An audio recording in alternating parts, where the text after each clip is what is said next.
I want you to think back to the first time you ever remember being truly afraid.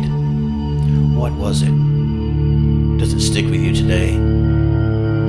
This is the sort of thing that we talk about on the House of Asher. Won't you join us?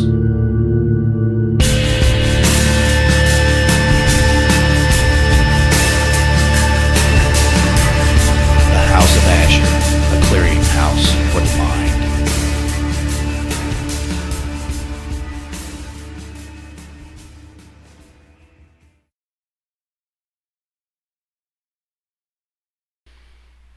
Hey, welcome to House of Asher. I'm Steve Asher, and I appreciate you guys tuning in.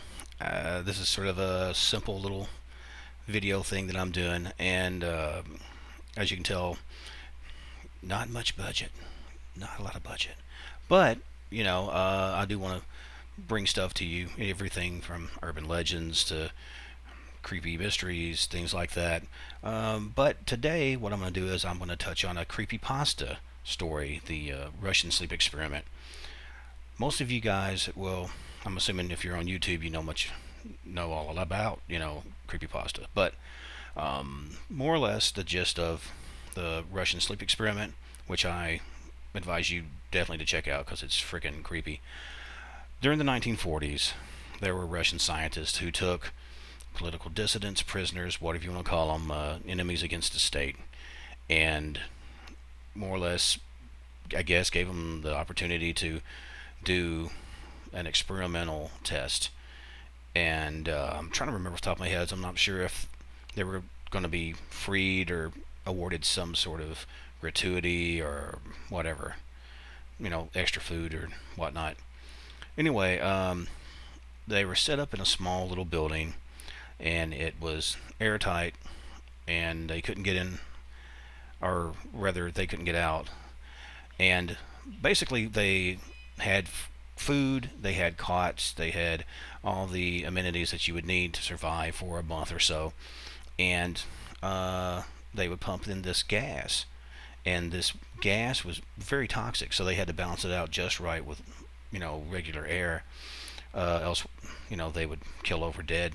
So what happened was they began having them do little activities and this and that, and the first few days wasn't too bad.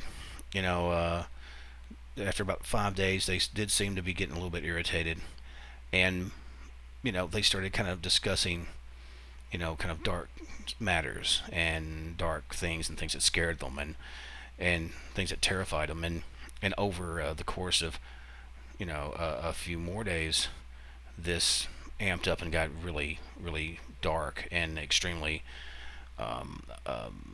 gory detail-wise. And what had happened was there were a handful of the people there. I think there had been 5 to start with.